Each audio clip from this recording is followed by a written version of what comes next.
A sloth, a donkey, and a curious human. Send a prompt and see what they're doing. One hits record with a question on his mind. Two brothers pick it up, see what they find. Corn takes his time, Herman's got the facts. Back and forth, they never hold back. My weird prompts, come on in, that's where we begin. My weird prompts, glad you're here. This episode was generated using artificial intelligence. Please verify facts. My Weird Prompts is a community-driven initiative exploring how AI can fuel curiosity and uncover the fascinating ways our world works. GPU compute for this podcast is generously provided by Modal. Learn more at modal.com. Welcome back to another debate episode of My Weird Prompts. Today marks episode 1274 of our journey together, and I am so pleased to have you with us. As many of you know, these debate episodes are a cornerstone of what we do here. We believe that the best way to understand the world is to step inside different perspectives, even when, and especially when, those perspectives challenge our own. Today we are unpacking a foundational argument often heard in discussions about the land of Israel and Palestine. It is the claim that because an independent Palestinian state has never existed historically, the modern claim to Palestinian sovereignty lacks a certain legal or historical legitimacy. This idea is sometimes famously encapsulated in the phrase, "a land without people for a people without land." We want to look at this from two distinct angles. First, does this historical fact actually carry weight in international law and the pursuit of a viable peace? And second, is the very concept of a state being used here as a semantic tool to bypass fundamental human rights? To help us navigate this, we have two very different but equally thoughtful positions. Korn, you have the floor first to argue from the perspective of historical precedent and legal realism. Thank you, Dorothy. And thank you, Herman, for joining me in what I hope will be a productive unpacking of a very heavy topic. To start, I want to be very clear about the position I am defending. This is not an argument that the land was literally empty, nor is it an argument that the people living there do not have human rights.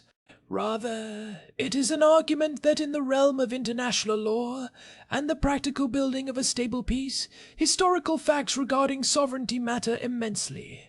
We cannot simply hand-wave away the distinction between a population of inhabitants and a sovereign state entity. In international law, sovereignty is not a nebulous feeling of belonging. It is a specific legal status involving the continuous exercise of authority, the ability to enter into treaties, and a recognized standing among the community of nations. When we look at the history of the region prior to 1948, we find a clear historical reality. For 400 years, the territory was part of the Ottoman Empire. It was governed from Constantinople, divided into administrative districts like the Mutasarrifate of Jerusalem and the Vilayets of Beirut in Syria. There was no distinct political entity called Palestine that exercised self-rule. Following the collapse of the Ottoman Empire after World War I, the territory passed to the British Mandate. Again, this was an external administrative authority. This matters because the transition from a mandate or an empire to an independent state usually requires a clear legal successor. When the State of Israel was established, it was through a process recognized by the United Nations, building upon the Balfour Declaration and the League of Nations mandate. The argument that a Palestinian state has never existed is not just a rhetorical jab.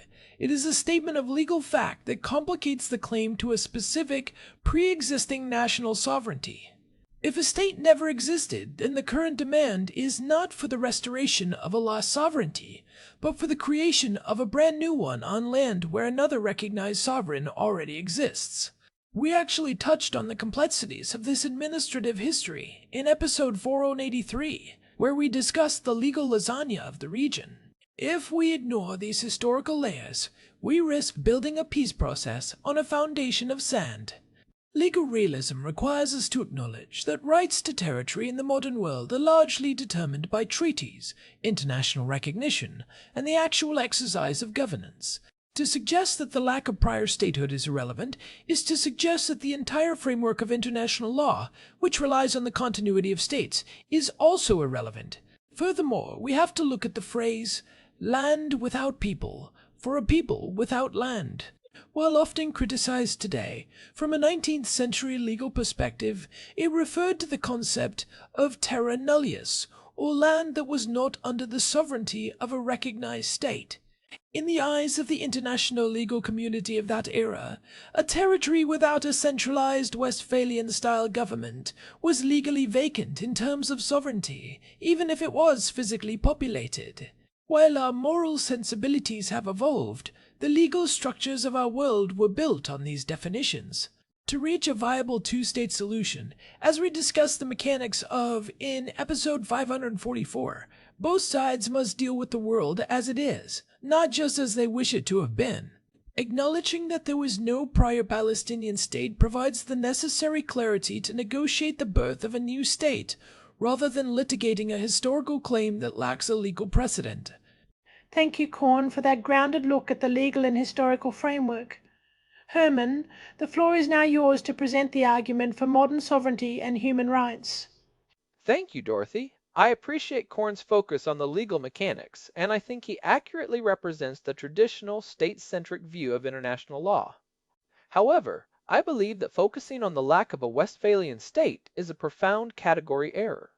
It is a semantic distraction that prioritizes the bureaucratic structures of dead empires over the living rights of actual human beings. My argument is that the right to self-determination is an inherent human right that exists independently of whether a people ever had a flag, a seat at the United Nations, or a formalized bureaucracy in the past. First, let us address the land without people trope. Even if we interpret it through Korn's lens of legal sovereignty rather than physical absence, it remains a dehumanizing narrative.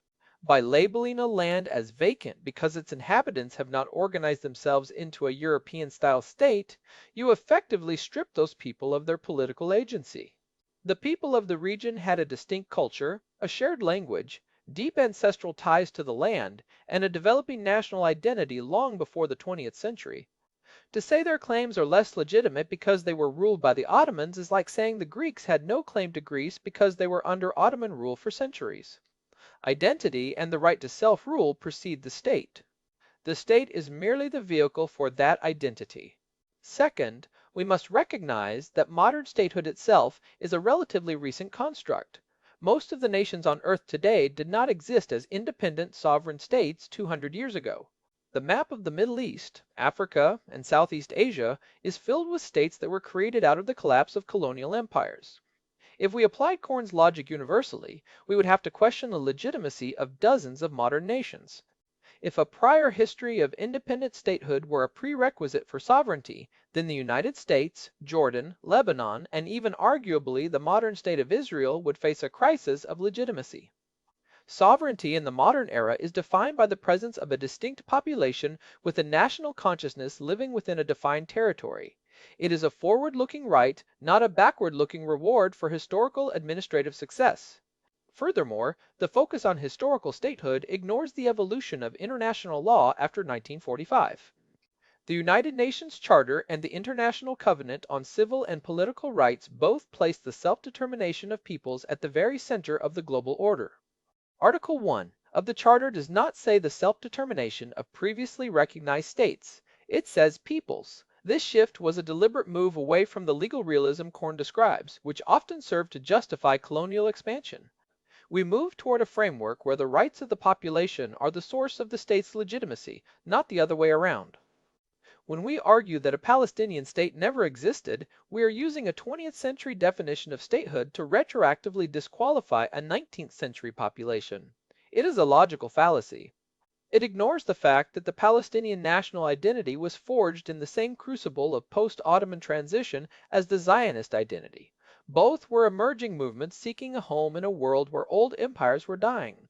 To grant legitimacy to one based on international recognition while denying it to the other based on a lack of historical bureaucracy is a double standard that undermines the very peace Korn seeks. We must move past the semantics of statehood and recognize that sovereignty belongs to the people who live on the land, regardless of what the Ottoman tax records or British mandate maps might say about their prior status. Both strong opening positions.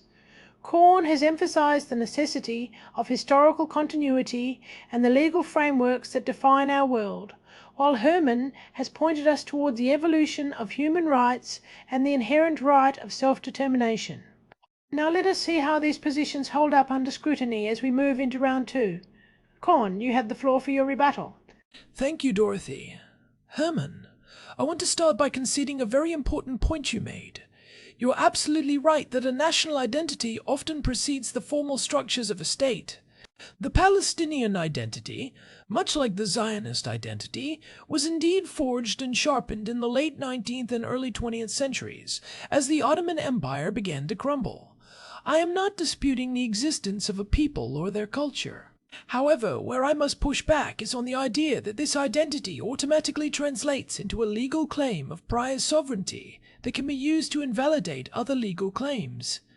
Herman, you called the focus on Westphalian statehood a category error, but in the world of international relations, those categories are the only thing preventing total anarchy. You mentioned that many modern states, like Jordan or Lebanon, did not exist 200 years ago. That is true, but those states were created through a specific, recognized legal process of succession from the Ottoman Empire to the Mandate system, and finally to independence. They followed the rules of the international order of their time. The challenge with the Palestinian claim is that, historically, the leadership of the time often rejected the very legal frameworks that would have granted them that statehood. For example, in 1937, the Peel Commission proposed a two-state solution. The Jewish leadership eventually accepted the principle of partition, but the Arab Higher Committee rejected it outright. In 1947, the United Nations General Assembly Resolution 181 offered a legal path to statehood, which was again rejected by the Arab leadership in favor of a military solution. This matters because you cannot argue that you are being denied a right that you historically refused to exercise within the established legal framework. When we talk about the Montevideo Convention of 1933, which defines the rights and duties of states, it sets out 4 criteria: a permanent population, a defined territory, a government, and the capacity to enter into relations with other states. While the population and territory were there, the lack of a centralized, recognized government that could engage in the international legal process meant that, legally speaking, the state did not exist. By ignoring this, Herman, you are suggesting that we should move to a system where sovereignty is based entirely on subjective feelings of national consciousness. If we do that, the entire map of the world becomes a site of perpetual conflict. Herman, your response. Korn, I appreciate the way you frame the Montevideo Convention, and I think it actually helps prove my point. You argue that because the Palestinian leadership in the 1930s and 40s didn't check every box of a 20th century legal definition, their claim to the land is somehow less foundational. But this is exactly the semantic trap I was talking about. You are using the rules of a club to exclude a people who were never invited to the club in the first place. You mentioned the rejection of the Peel Commission and Resolution 181. But from the perspective of the people living there, those weren't fair offers of statehood. They were proposals to partition their ancestral home to accommodate a massive influx of people from another continent. To suggest that rejecting a plan to give away half your house means you lose the right to own the house at all is a very strange form of legal logic. Furthermore, Korn, your reliance on the concept of legal succession from the Ottomans to the British assumes that the British Mandate was a legitimate sovereign authority. But under the League of Nations itself, the mandates were supposed to be a sacred trust of civilization. The goal was specifically to lead the inhabitants toward independence. Article 22 of the Covenant of the League of Nations stated that the well-being and development of such peoples form a sacred trust. If the British Mandate failed to produce a Palestinian state while facilitating the creation of a Jewish one, that is a failure of the legal caretaker, not a lack of legitimacy on the part of the people. I will concede that Korn is right about the importance of stability. We cannot have a world where every identity group claims total sovereignty tomorrow. But we must distinguish between a group seeking to secede from a long-established state and an indigenous population seeking to realize their rights in the wake of a collapsed empire. The Palestinians aren't a group of people who moved into a state and then decided they wanted their own flag. They are the people who remained while empires moved over them. The argument that statehood never existed is often used to imply that the land was a vacuum. But if we look at the King-Crane Commission of 1919, which was an official United States inquiry into the desires of the people in the former Ottoman territories, the results were clear.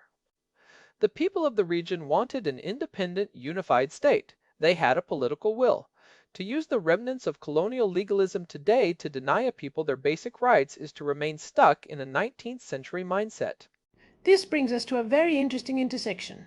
Korn is arguing that the lack of formal statehood creates a legal void that must be acknowledged for a stable peace, while Herman is arguing that the legal void was itself an artifice of colonialism, and that the people's rights are the true source of legitimacy. I want to probe this. If we agree that the legal structures of the past were often flawed or colonial, as Herman suggests, but we also agree that we need an objective framework for peace, as Korn suggests, where does that leave us? Korn, does the fact that the international community has largely recognized the right of Palestinians to a state today suggest that the historical lack of one is becoming legally irrelevant? That is a piercing question, Dorothy.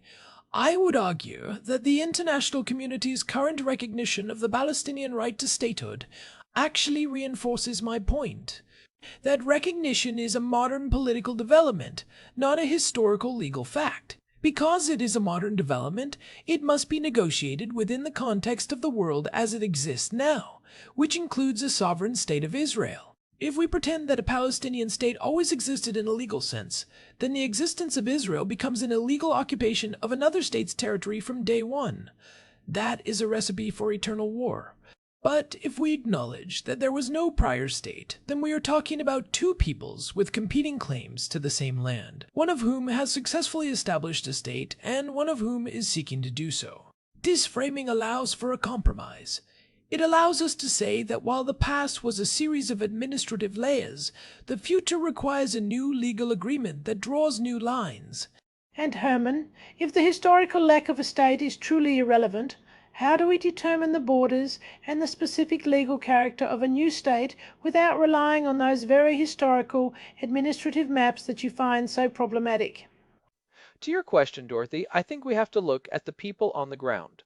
The borders of a state should reflect the reality of the population that calls that territory home. The problem with relying on the Ottoman or British maps is that they were drawn for the convenience of administrators in London or Constantinople, not for the people of Nablus or Hebron. When we say that the lack of a prior state matters, we are essentially saying that the lines drawn by dead imperialists are more important than the lives of the people who have lived there for generations. My argument is that the legitimacy of a Palestinian state doesn't come from a 19th century map. It comes from the fact that millions of people living there today have a shared identity and a desire for self-rule. We can use historical data as a reference point, but it shouldn't be a cage. If the international community recognizes the right to a state now, it is an admission that the previous legal frameworks were insufficient. We are correcting a historical oversight. We have reached a point where the fundamental disagreement is clear. Is sovereignty a top-down legal status that must be inherited and recognized through established protocols, or is it a bottom-up human right that exists regardless of historical recognition? Korn sees the danger of chaos in the latter, while Herman sees the danger of injustice and colonial echoes in the former. This has been a remarkably substantive exchange on a topic that is too often reduced to slogans. Thank you both for your intellectual honesty. We are going to take a short break, and when we come back, I will provide a summation of the key points from this debate. Thank you, Dorothy. I appreciate the chance to clarify the legal side of things. And thank you, Korn. It is always a pleasure to sharpen these ideas with you. Stay with us. We will be right back. I want to express my sincere gratitude to both Korn and Herman for engaging in such a high-level and respectful exchange on a topic that is so often characterized by heat rather than light. It is rare to hear these specific legal and philosophical arguments unpacked with such clarity and intellectual honesty. Korn grounded his argument in what he called legal realism. He made a compelling case that in the complex world of international relations, the continuity of states and the formal recognition of sovereignty are the primary tools we have for maintaining order. From his perspective, the historical fact that no independent Palestinian state existed prior to 1948 is not a slight against the people, but a critical legal reality that shapes how any future state must be negotiated. He warned that ignoring these frameworks risks a return to a world where borders are determined by force and sentiment rather than law. Herman, on the other hand, challenged the very foundation of that legal framework. He argued that the Westphalian definition of statehood is a modern, largely Western construct that has been used historically to delegitimize the rights of indigenous populations. For Herman, the right to self-determination is an inherent human right that belongs to a people, not a status granted by an empire or a mandate. He suggested that focusing on the lack of a prior state is a semantic distraction that ignores the living reality of a national identity that has existed for generations. So, where does this leave us? Perhaps the most important takeaway is that both of these perspectives can be true at the same time. It is a historical fact that there was no sovereign Palestinian state in the modern sense, and it is also a modern reality that the Palestinian people possess a clear national identity and a recognized right to self-determination. The tension between these two truths is the very space where the peace process exists. If we lean too heavily on Korn's legal realism, we risk ignoring the human element and the historical injustices of the colonial era. If we lean too heavily on Herman's human rights framework, we risk losing the objective legal structures that are necessary to turn a national aspiration into a stable, recognized state with secure borders. The challenge for the future is not to decide which of these arguments is right, but to find a way to synthesize them, to build a legal framework that honors the historical reality while finally realizing the inherent rights of the people living on the land. Thank you for joining us for episode 1274. We hope this deep dive has given you a new way to think about the language of sovereignty and the history of the land. Until next time, keep questioning the prompts the world gives you. I am Dorothy, and this is my Weird Prompts. This episode was generated using Gemini Flash 3. Text-to-speech engine was Chatterbox. Thanks for listening to our show, My Weird Prompts, where our thoughts go from slow takes to facts on cue. We change and follow through. My Weird Prompts, that's the close from sloth.